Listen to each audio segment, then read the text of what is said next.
दोस्तों आज का हमारा टॉपिक रहेगा मेज़रमेंट एंड इंस्ट्रूमेंट। तो सबसे पहले हम रेजिस्टेंस की बात करेंगे कि रेजिस्टेंस को कैसे मापा जाता है।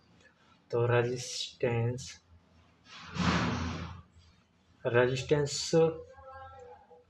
इन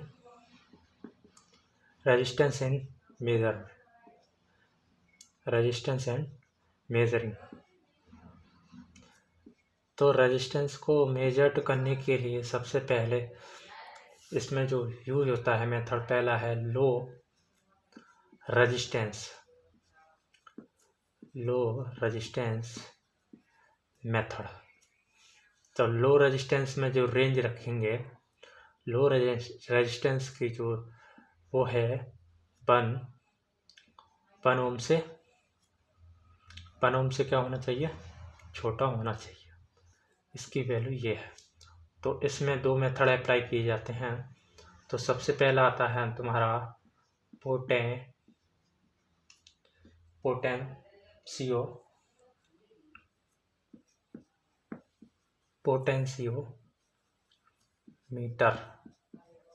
पोटेंशियोमीटर इसमें यूज किया जाता है। दूसरा आता है तुम्हारा केल्विन डबल फ्रिज मेथड। और केल्विन डबल फ्रिज मेथड में यहाँ देखते हैं तो हम इसमें टेम्परेचर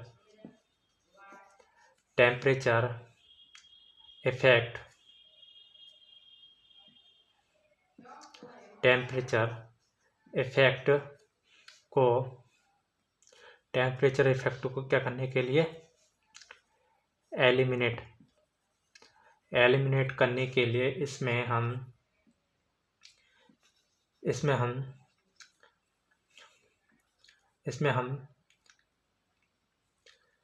क्या इस्तेमाल करते हैं। इसमें हम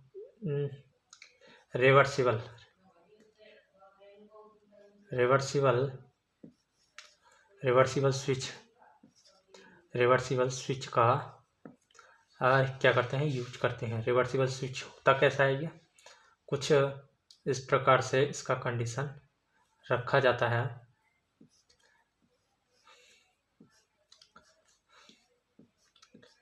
ये तुम्हारा रिवर्सिबल इसमें स्विच यूज होता है, जो कि किसका काम करता है, सी बैक का काम करता है। टेम्परेचर इफेक्ट को एलिमिनेट मतलब कम करने के लिए इसका प्रयोग किया जाता है। और यह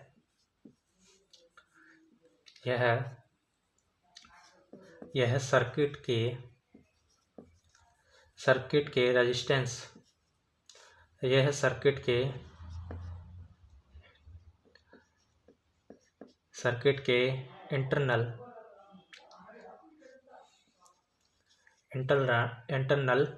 रेजिस्टेंस को क्या करता है, खत्म करने का काम करता है,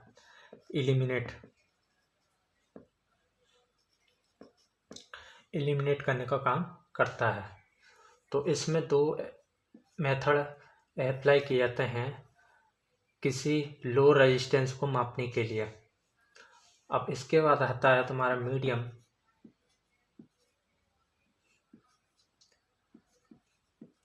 मीडियम रेजिस्टेंस। तो मीडियम रेजिस्टेंस की जो रेंज होती है वो 1 ओम से 100 किलो ओम के बीच यूज किया जाता है। तो इसमें सबसे पहला आता है तुम्हारा, इसमें पहले वोल्टमीटर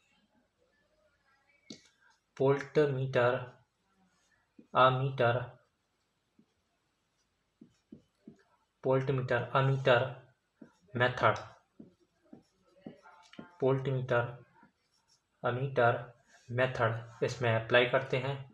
दूसरा हम बोलें तो ओम मीटर का भी इसमें यूज किया जाता है। और नंबर 3 पे आता है तुम्हारा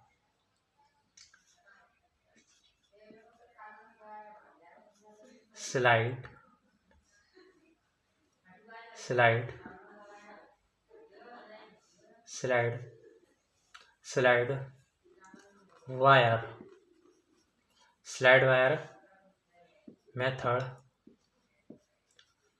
वायर मेथड या ब्रिज बोल सकते हैं।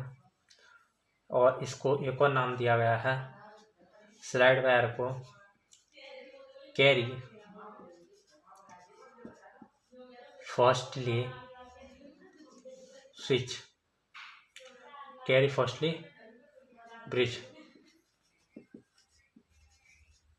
फर्स्टली ब्रिज का यूज करते हैं। इसके बाद नेक्स्ट देखें तो नेक्स्ट के लिए अभी हम इसे रफ करेंगे। मैं इसे रफ कर रहा हूँ और इसके बाद देखेंगे तुम्हारा हाई रेजिस्टेंस को मापने के लिए हम इसमें क्या यूज करते हैं। तो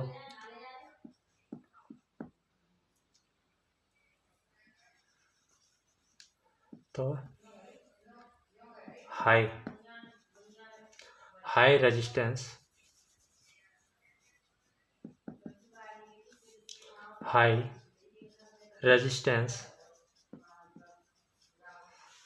रेजिस्टेंस जो इसकी रेंज होती है जिसे मापे हैं वो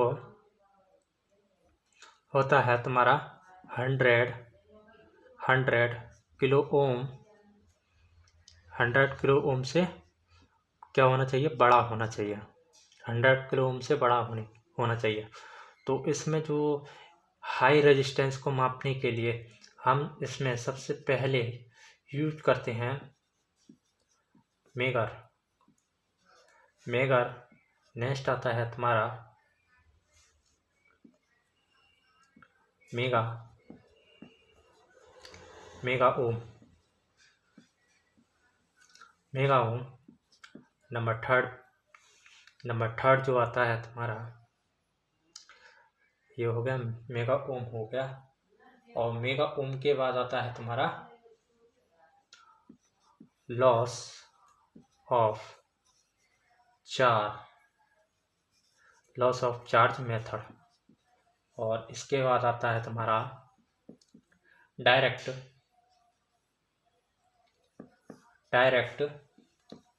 डिफरेंशन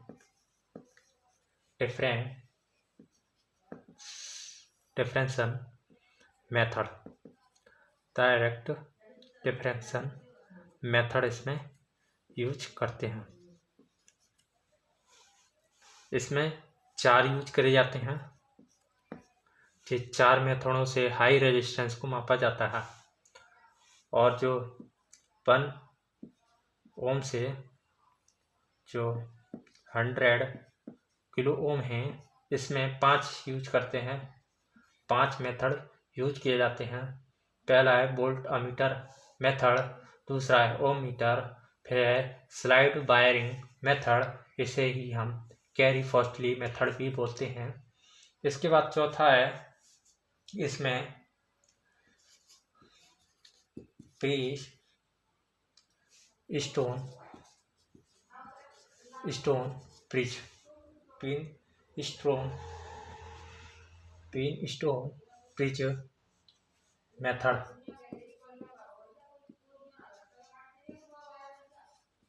मेथड यूज करते हैं। और नंबर लास्ट है तुम्हारा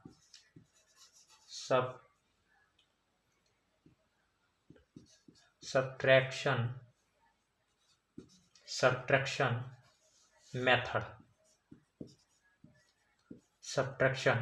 मेथड हम इसमें यूज करते हैं। तो मीडियम रेजिस्टेंस को मापने के लिए हम इसमें 5 मेथडों का यूज करते हैं। जबकि लो रेजिस्टेंस को मापने के लिए पोटेंशियल मीटर और kelvin double bridge method use करते हैं। और हाई रेजिस्टेंस को मापने के लिए 4 मेथड यूज करते हैं। तो चारों में कौन कौन सा है? पहला आता है तुम्हारा मेगर, फिर है mega ohm, megger, mega, mega ohm, उसके बाद है लॉस ऑफ चार्ज मेथड, इसके बाद है डायरेक्ट डिफरेंशियल मेथड। तो इसमें हम रेजिस्टेंस को मापने के लिए हम इन मेथडों का यूज करते हैं। आगे चलेंगे, मैं इसे रफ कर रहा हूँ।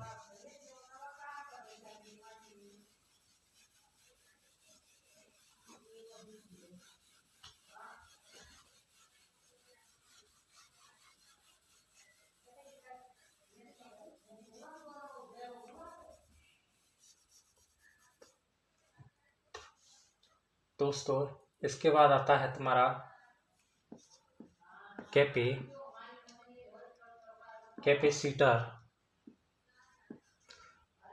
कैपेसिटर इन इंस्ट्रूमेंट। तो कैपेसिटर को मापने के लिए किन किन मेथडों का यूज करते हैं? तो इसमें हम जो मेथड अप्लाई करते हैं वो हमारे दो मेथड होते हैं। तो दो मेथड जो इसमें यूज करते हैं, पहला है तुम्हारा टी छोटी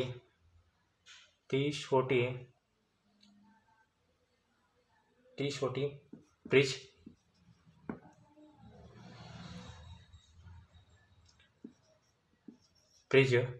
मेथड,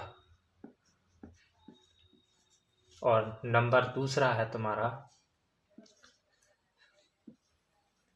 शेयरिंग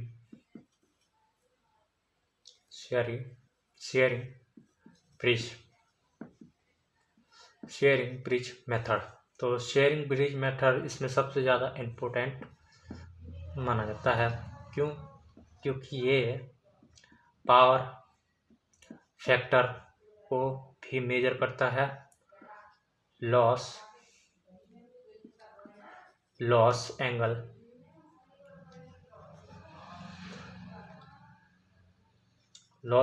को भी मेजर करता है। उसके बाद डाई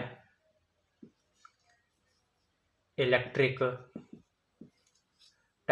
को भी मेजर करता है। तो इसलिए यह सबसे ज़्यादा इम्पोर्टेंट है। डाई इलेक्ट्रिक के बाद हम इसकी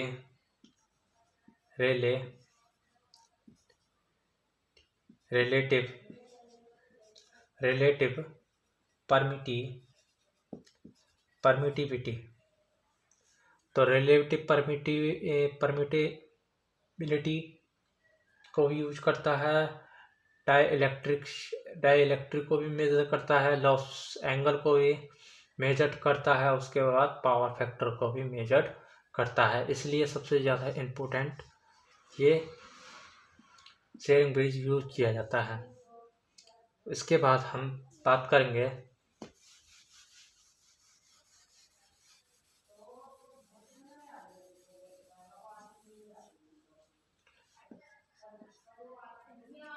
इसके बाद आता है तुम्हारा इंडक्टर। तो इंडक्टर या फिर बोलते हैं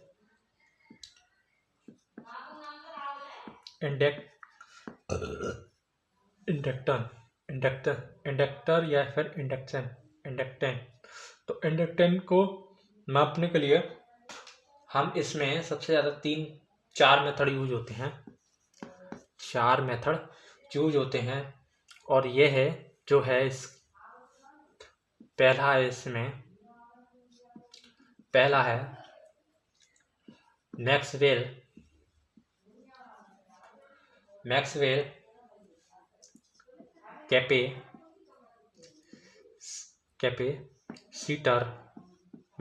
कैपेसिटर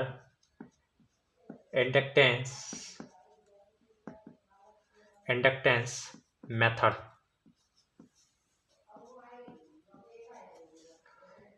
नंबर नेक्स्ट है इसमें हैश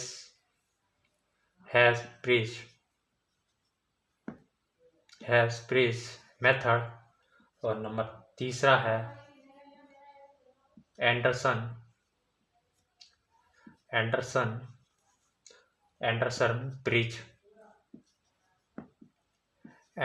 ब्रिज मेथड। और नंबर चौथा है तुम्हारा ओवंस ब्रिज मेथड। तो यहाँ से इनकी रेंज पता चलेगी कौन कौन से मेथड कहाँ यूज होते हैं। तो सबसे पहले हम बात कर लेते हैं। तो मैक्सवेल कैपेसिटर इंडक्टेंस मेथड जो होता है, ये 1 क्यूब कॉइल से 10 क्यूब कॉइल के बीच मेजर किया जाता है। इसके बाद है एच या हैश ब्रिज मेथड, जो कि एच से मालूम पड़ता है। तो एच से हमारा जो है 10 क्यूब कॉइल को मतलब कि 10 से ऊपर की जो क्यूब कॉइल है उनको मापने के लिए मेजर किया जाता है। इसके बाद है एंडरसन जो होता है। एंडरसन सबसे कम है, जो एक कॉइल से भी कम को क्या करता है, मेजर करता है। और जो ओवंस ब्रिज मेथड है, ये सिर्फ इंक्रीमेंट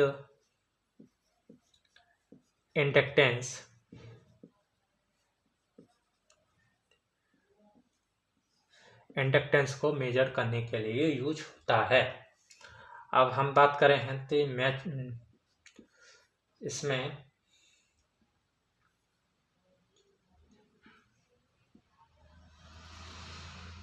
सर ये तो बता दिया। अब म्यूचुअल की बात करें हम। Mutual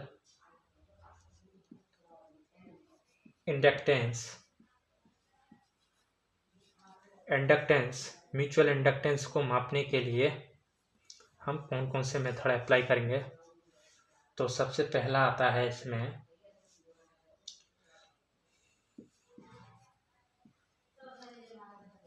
having side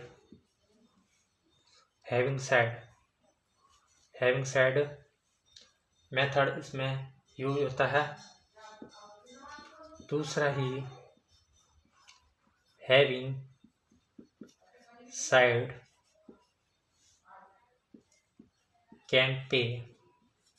Campbell bridge इसमें यूज किया जाता है।